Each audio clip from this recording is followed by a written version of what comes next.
Welcome back to another episode of Coffee Time. I'm Jay. I'm Jay. You're Jay. I'm Matt. Wow. Okay. Way to start is it. early. This is my first cup of coffee. Usually I'm one down when I start, so this review might be kind of scary. A little scary. We don't know what's going to happen, like my mug. Scary stories tell in the dark. But we're going to be talking about the 9th film by Quentin Tarantino. And some say his last. Some say this was his last movie because he made a comment saying this was his last movie. That would make sense. It makes sense, but you know, it's Quentin Tarantino, so you can't take it too seriously, I guess. Yeah, nothing about the guy really makes sense, I suppose. But this movie is Quentin Tarantino's fictional telling of the Sharon Tate murder. That's the best way I can put it. It stars Brad Pitt and Leonardo DiCaprio in their first movie together. Right? Yeah, no, I mean, I couldn't name one. I'm terrible with actors. Oh, I mean, it was just, I didn't really realize it until after I saw it, I went, have they done a movie together? Yeah, they're the two actors that I really enjoy watching for like the little I do know about a lot of actors. But I think they did a great job in this movie. And just really quick before we keep going, minor spoiler alert. We're going to be talking about some stuff that is a little bit beyond what showed in the trailer. If you want to know nothing about this movie, or you've already seen it, just simply don't care, you can stick around. But just minor spoilers. We're not going to really talk about any of the big details, just more to help ourselves a little bit, because this movie came out a while ago now. But Brad Pitt just won an Oscar for Best Supporting Actor for this movie, which is cool, and I thought it was well-deserved. it was well-deserved, I agree with that. I really like him in this movie. What did you think?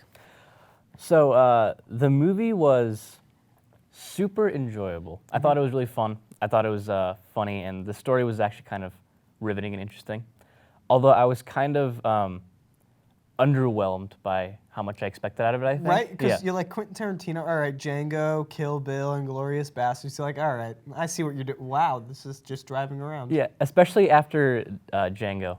That being like one of his most Tarantino movies to Once Upon a Time in Hollywood, which didn't have as much like his style that I was used to, like the kind of super Western style going on. There was still aspects there, but it was a big jump. And although I think it was a great movie, I wasn't as impressed as I thought it would be. I agree. Yeah. Walking out of this movie, I was like, that was awesome. Oh my God. It's been a while since a movie's done that to me. Because the last 30 minutes, I think, are just some of Quentin Tarantino's best work, in my opinion. I love it. Every second of the last 30 minutes of this movie, it will fade out and say 6 months later, and everything beyond that point, I think, is spectacular.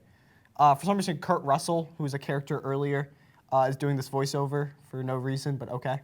I don't care. I think it's Kurt Russell, at least it sounds like him. And I remember I saw it once in theaters, and I started thinking about it and hearing about it. I was like, maybe it wasn't as good as I'm thinking in my head. So this was my second time watching it. And part of me was kind of like, I hope I walk out with that same theater feeling, like that was still awesome, and I didn't. Right. This contains some of Quentin Tarantino's absolute best work and some of his absolute worst work, in my opinion. Before I get into my positives, do you have any positives you want to talk about? Yeah, I think one of the big strengths of the movie was the humor. It wasn't anything like crazy or outlandish with like the style he was going for, but there were a lot of parts that just made me laugh, especially with the way they were kind of Leonardo DiCaprio being an actor. I heard you say Leonardo DiCaprio.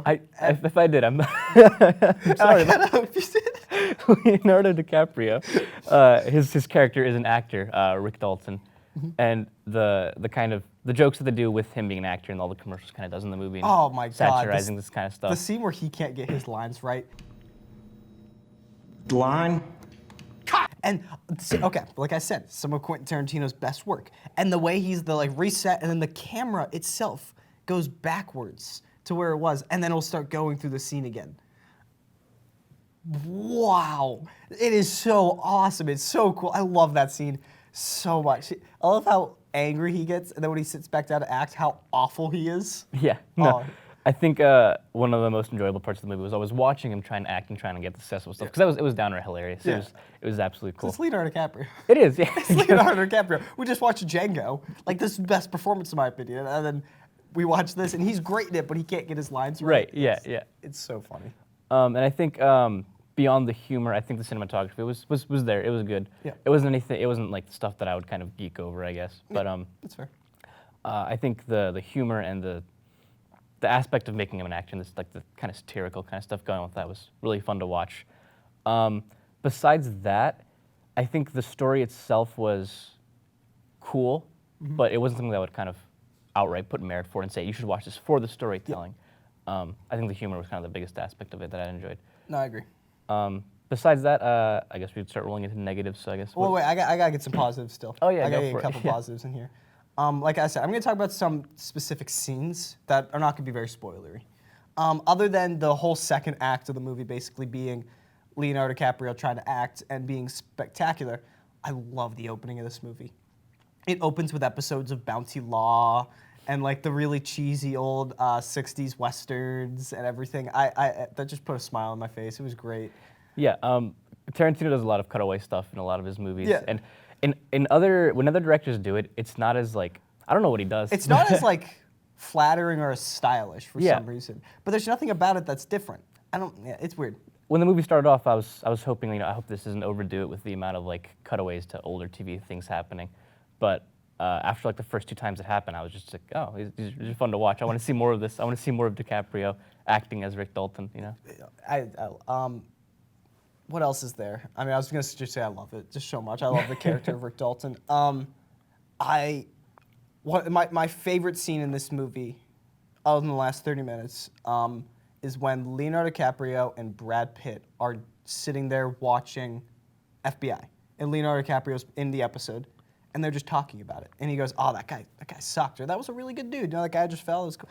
I could watch a 4-hour-long whatever about these two guys just sitting there talking about their work. I was like, I want this. Like, they didn't cut back to them. It was just the screen. You just heard their voiceover. It was like you were watching like commentary on a movie. Yeah, character-wise, Rick Dalton and Brad Pitt's character, I'm blanking on the name.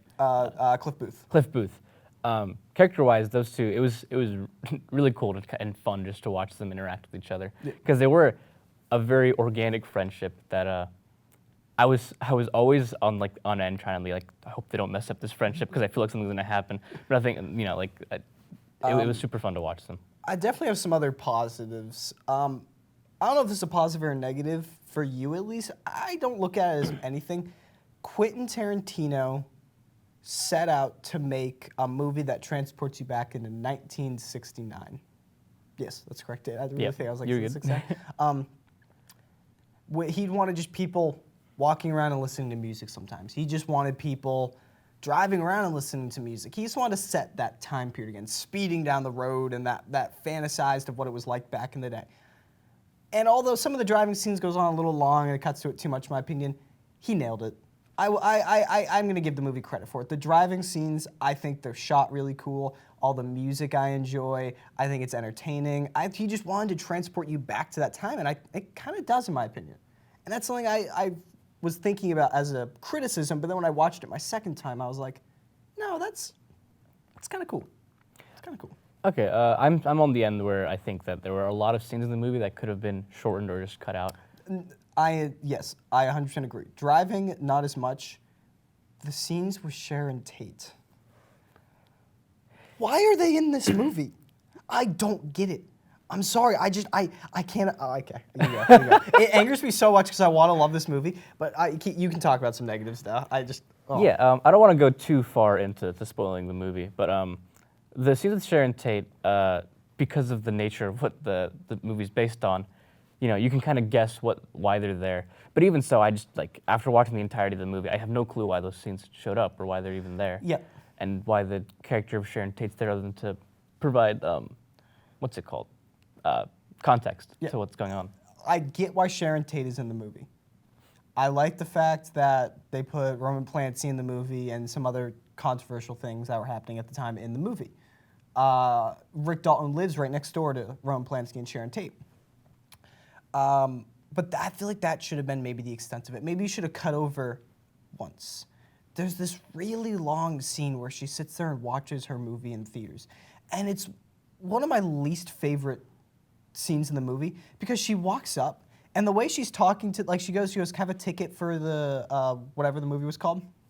And the girl's like, 25 cents. She's like, no, I'm in the movie. But the way, Margot Robbie's acting the scene, I thought at first she was lying. I'm in the movie. You're in this? That's me. I play Miss Carlson, the klutz. She's like, but I'm in the movie. So wait, you're in this movie, so you're the girl from this? She goes, yeah. I'm like, are you lying? You're Sharon Tate. I know you're in this stuff. Why does it seem like you're lying right now? I don't know if that was Margot Robbie's like performance being Sharon Tate or Quentin Tarantino's directing of Margot Robbie to be more like that. It just comes off like she's lying, and I don't get it. Yeah, that was a really awkward scene, and the scene where she's in the movie goes on for a real big chunk of the movie. And also, like, well, during this conversation, at one point, Quentin Tarantino got these really awkward low Dutch angles on these actors, and it only cuts those shots like once or twice, and they're awful looking. They're terrible. And I was like, why? Like, I don't get it. Whenever they cut to Sharon Tate, I was never interested. And it would kind of just add, suspense towards what the actual plot of the movie with DiCaprio. Pitt. I get it, but I don't. Yeah, I think it's if there is an underlying reason I'm not seeing, I would want to watch the movie again. Because I mean, I part of me want again. It contains some of Quentin Tarantino's best work of all time. I can watch Leonardo DiCaprio screw up his line for the last 30 minutes again for the rest of my life and not have a problem. I love it so much. It's just, okay, but my other scene that's just like that is when Brad Pitt goes and visits the Manson family. Oh, That scene has nothing to do with the movie, and it's 20 minutes long. It is 20 minutes. Yeah. Oh my God. I was expecting a lot more to happen, but It ends kind of cool. I can't, it's better than the Sharon Tate scene for me because it ends kind of cool with his car. But again, there's this really awkward scene where he's just trying to get in to the house. yeah. And what happens? Quentin Tarantino cuts back to those low-angle Dutch shots. And a Dutch shot, by the way, is when the camera's like straight and then it goes like sideways. Yeah. Just for anyone who was unaware. Yeah. And I'm like, what are you doing? This isn't the first Thor. You're not Kenneth Branagh. Stop doing this. And oh my God, I don't like that scene. It's so long. I remember when it came back, I was sitting there and I was like, this is so long. Yeah, when you kind of think of his visit towards the grander picture of the movie, you can't find a single thing like this. Nothing. Other than to introduce characters that were relevant later on. I mean, One. It's true. One was relevant later on. The other two were in the background. And I didn't notice until my second watch. They're going, I think that's one of them. Maybe that's the other one. Yeah, no, you introduced the one character. And it gives a joke later on when you're trying to remember his name and he messes it up. It does give a kind of a funny joke. But for how long it was, there's a lot of parts of the movie that can be cut out. Yeah. This movie does not need to be 2 hours and 40-something minutes, 2 hours and 50-something minutes, I'm not sure. Yeah. Yeah, again, it contains some of Quentin Tarantino's best work. Like, again, the last 30 minutes of this movie are so bonkers. That's the only word I can use. Oh my God. It's great. Yeah. I love it so much. It's so Quentin Tarantino. And Brad Pitt, it does such a good job. And I love the way they set up Brad Pitt's dog. Yeah.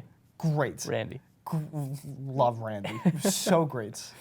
What would you give this movie out of 10? We gotta stop ranting about this movie. I could talk about this movie forever because, oh my God, I love it and I hate it. After the first watch, I'd say I'd give it like a 5 out of 10. 5 out of 10? 5 out of 10, yeah. Yeah, average. About average, yeah. I gotta go 7. It's 6 or 7. I'm leaning more towards 7 because the scenes I like more than I dislike the scenes I don't like. Right. There are just some scenes in here that are some of Quentin Tarantino's best. Like the little girl Yep. is great in this movie with Leonardo Little DiCaprio. Lancer, yeah. I love that scene. There's just so much of this movie to love, but there's so much of this movie you're like, why? Why did you have to do that? For me, it was the scenes with DiCaprio and Pitt were the stuff that I was always like, I would want to watch this. Really quickly, we just gave our opinions, but my biggest complaint with the movie, it kind of escaped my mind. I wish they had a little bit more of the friendship of Leonardo DiCaprio and Brad Pitt. I didn't 100% buy it. I wasn't there. Okay. I wasn't 100% there. I was like, these guys seem cool, but I kind of more felt like he's just paying him to do housework, and he's paying him to do this and this. I never felt there. I wish there was a scene where he stopped paying him and then stuck around still. I felt like that would have made it more realistic, in my opinion. But I don't know. At the end of this movie, I don't know if they ever saw each other again. Yeah. Initially, when the friendship was just first introduced, it was like just kind of thrown at you like, hey, these guys are friends.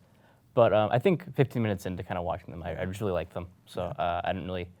I thought their acting and the writing with the characters was enough for me to kind of be like, okay, these guys are actually. I liked close. both of them, but I wasn't like in love with their relationship. Okay. That was definitely one of my bigger complaints. And then, oh my god, I wish I wrote notes because we just gave our opinions. But I have one last question to ask you. Right. This isn't gonna be very long. And this is minor spoilers. This is what I mentioned with minor spoilers. Do you think Cliff Booth killed his wife? It's not a plot point in the movie. It's really breezed over and it's nothing about the movie. I think it's in the trailer. Do I think he killed his wife? Yeah. Yeah, you do? I do think so. Yeah. See, I don't think so. You don't think so? I don't think so. We talk about spoilers about it later, but I was just very curious if you thought so, because it's a really ongoing debate that a lot of people are having. Like, did he do it? Did he not do it? And I'm happy it's not a big part of his character. It's very breezed over. It's just said once, but it's something to pay attention to watching it. I thought so the first time too, but my second watch, I went, no, I don't think he did actually. Interesting. Okay. Interesting. Yeah. I recommend this movie. It's Quentin Tarantino. It's at his least Quentin Tarantino-esque up until the last 30 minutes. And I will give you a warning in case you don't like blood or anything. It's very bloody. So just be warned if you don't like that stuff, maybe stick away from this movie. But I can't not recommend every movie I watch, even like bad ones. Just go see it. This went up for Best Picture. Brad Pitt, a well-deserved Oscar win for Best Supporting Actor. And overall, just an enjoyable time, in my opinion. Go check it out. Go check it out. That'll do it for this episode of Coffee Time. And I'm Matt. That's Jay, just clarifying. And we'll see you later.